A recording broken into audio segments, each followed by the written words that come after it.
सास का घूंघट पार्ट 5। अब तक हमने देखा कि पंचायत के फैसले के अनुसार घर की सारी औरतें खंडहर में रह रही हैं। अब देविका के सामने सबसे बड़ी चुनौती ये है कि घर की औरतों को आत्मनिर्भर कैसे बनाया जाए। देविका ये सब सोच ही रही थी कि तभी उसकी नज़र मिट्टी के बर्तनों पर गई। अरे, ये इतने सुंदर सुंदर मिट्टी के बर्तन किसने बनाए हैं? ये बर्तन तो माँ जी और चाची जी ने बनाए हैं। अरे वाह, इतने सुंदर बर्तन तो मैंने आज तक नहीं देखे। माँ जी, चाची जी, आपने ये कहाँ से सीखा?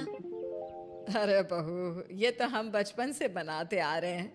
ये स्टील, पीतल और कांच के बर्तन तो अब चले हैं। पहले तो मिट्टी के बर्तन में ही लोग खाना खाते थे। ठीक है, तो हम दोबारा से मिट्टी के बर्तनों में लोगों को खाना खाना सिखाएंगे। वीना दीदी और सुजाता भाभी, आप दोनों बताओ, आप दोनों को क्या क्या आता है? मुझे तो खाना अच्छा बनाना आता है। बस खाना बनाने के अलावा मैंने कभी कुछ किया ही नहीं। और वीना दीदी, आप बताओ, आपको क्या क्या आता है? पता नहीं, मैंने बचपन से यही सुना है कि लड़कियों को ये नहीं करना चाहिए, लड़कियों को वो नहीं करना चाहिए, इसलिए मैंने कभी कुछ किया ही नहीं। देविका, वीना को सिलाई, कढ़ाई और बुनाई बहुत अच्छी आती है। हाँ, आती तो है लेकिन बहुत अच्छी नहीं। बहुत अच्छी भी आ जाएगी। अब देविका और बाकी सभी औरतें गांव में सबके घर जाती हैं और गांव की सभी औरतों से मिलकर कहती हैं, भाभी जी, अगर आपको अपने या अपने घर वालों के लिए कपड़े सिलवाने हो तो आप मुझसे ही सिलवाना। बहन जी, मिट्टी का चूल्हा, बर्तन या मटका बनवाना हो तो मुझसे ही बनवाना। मैं और विमला दीदी आपके घर के सारे बर्तन बना देंगे। भाभी, आप कभी किसी काम में व्यस्त हो और खाना ना बना पाओ ना, तो आप मुझे बता देना, मैं आपके घर के लिए खाना बना दूंगी। वो क्या है ना, आप तो सारा दिन खेतों में काम करती हो और कभी कभी खाना भी नहीं बना पाती होंगी, इसलिए। इस तरह घर की औरतें जी जान से अपने अपने कामों में लग जाती है। धीरे धीरे उनका काम बढ़ जाता है और वो अपने खंडहर को ठीक करने में लग जाती हैं। वहीं दूसरी ओर घर के सारे आदमी घर का काम संभाल नहीं पा रहे थे। अरे भाई कल्याण, चाय तो पिला दे। जमाना हो गया अच्छी चाय पिए हुए। आप भी ना घर के दामाद से क्या क्या काम करवाते हैं। अभी लाता हूँ चाय। कल्याण, तुम दामाद नहीं बेटे हो, इसलिए इस घर के सुख दुख, घर के काम और बाहर के कामों में तुम्हारा सहयोग तो होना ही चाहिए ना। इतने में कल्याण चाय बनाकर ले आता है। जैसे ही सचिन चाय पीता है तो उसके मुंह से चाय निकल जाती है। जीजा जी, ये क्या बनाया है, इतनी कड़वी चाय? इससे अच्छा तो करेले का जूस होता है। देख सचिन भाई, मैं तो ऐसी ही चाय बनाता हूँ, पीनी है तो पी, नहीं पीनी है तो अपने आप बना ले। मैं खाना बनाने जा रहा हूँ और अकेला नहीं बना सकता, आप में से कोई मेरी मदद करो। सचिन मेरी चाय की बुराई कर रहे थे ना, तुम जाओ अब खाना बनाओ। सचिन और मोहन दोनों खाना बनाने में लग जाते हैं। मोहन भिंडी काटकर कढ़ाई में छोड़ देता है और उसमें पानी डाल देता है। आपने भिंडी में पानी क्यों डाला? शायद पानी नहीं डलता, पता नहीं, लेकिन माँ ने कभी भिंडी में पानी नहीं डाला था। लेकिन बिना पानी के भिंडी बनेगी कैसे, मतलब गलेगी कैसे? बिना पानी के बनाएंगे तो चिपक नहीं जाएगी कढ़ाई से? पता नहीं, चलो देखते हैं कैसे बनती है भिंडी। भैया, कितने दिन हो गए ना अच्छा खाना खाए हुए। खाना तो सुजाता बनाती है, इतना मज़ेदार खाना कोई और बना ही नहीं पाता। सचिन और मोहन खाना तैयार करके ले आए। सभी आदमी खाना खाने लगे। खाना बना तो बहुत बुरा था, लेकिन किसी ने बिना कुछ कहे खाना खा लिया। तभी जोगिंदर ने कहा, घर की हालत कितनी बुरी हो रही है, जगह जगह जाले लगे हैं। 2 दिन से तो किसी ने झाड़ू भी नहीं लगाई घर की। हाँ, और घर में गंदे कपड़ों के ढेर लगे हैं। मेरे पास तो ये आखिरी कुर्ता ही बचा है पहनने के लिए। कल्याण, मोहन, तुम किसी नौकर को रख लो ना। हमने एक दो लोगों से बात की थी नौकर के लिए, लेकिन कोई घर में काम करने के लिए तैयार ही नहीं है। गांव के सभी लोग खेतों में ही मजदूरी कर रहे हैं। घर के सभी आदमी घर के काम में लगे रहते हैं, तो वो अपने खेतों पर भी ध्यान नहीं दे पाते और उन्हें हर महीने आर्थिक रूप से नुकसान उठाना पड़ता है। धीरे धीरे उनके घर की हालत खराब होने लगती है।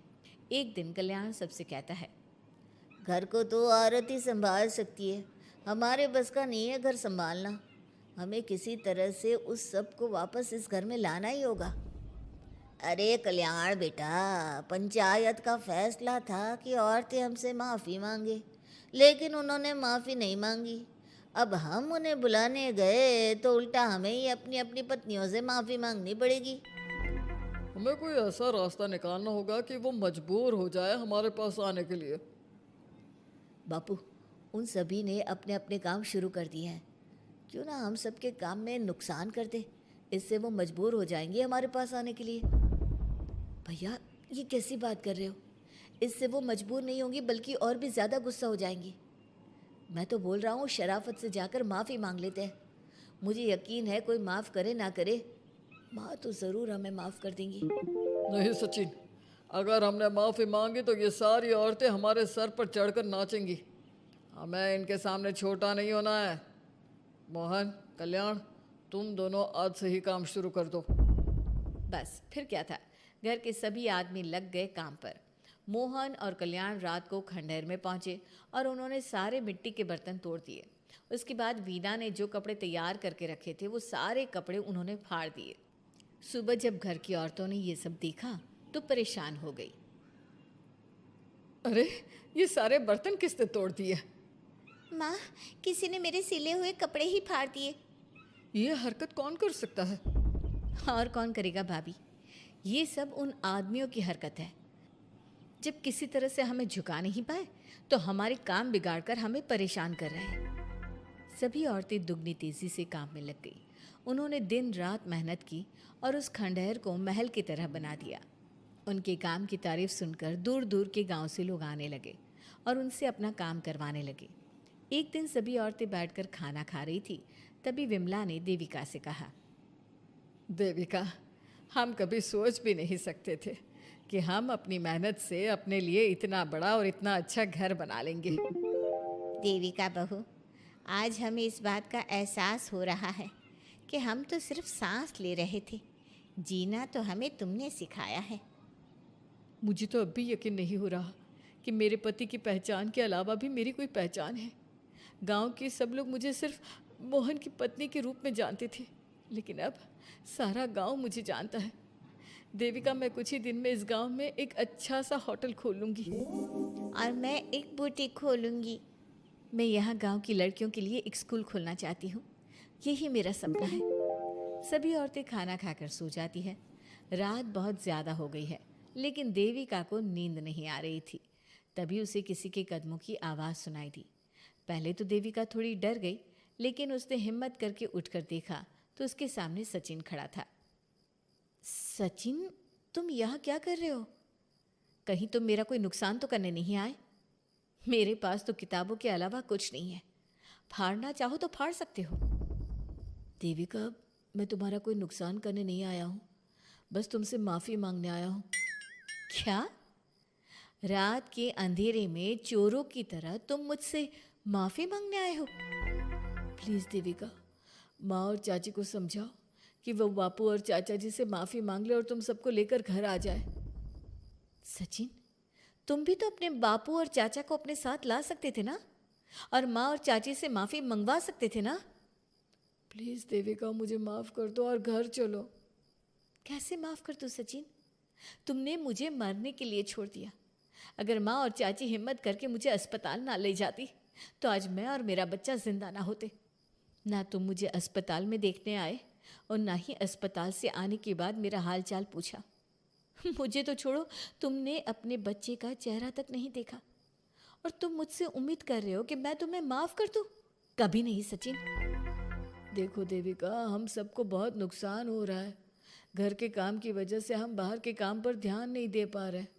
घर और जिंदगी दोनों अस्त व्यस्त हैं। वो इसलिए कि तुम सब आदमी संगठित नहीं हो, अपना दिमाग और ऊर्जा हमें परेशान करने में लगा रहे हो। और हम औरतें संगठित हैं, हम अपना दिमाग और ऊर्जा अपनी प्रगति में लगा रहे हैं। इसलिए हमने खंडहर को भी महल की तरह कर दिया और तुम्हारी हवेली खंडहर की तरह लगती है। सचिन देविका से बार बार माफ़ी मांग रहा है। क्या सचिन को अपनी गलती का सच में पछतावा है, या फिर ये घर के आदमियों की कोई नई चाल है?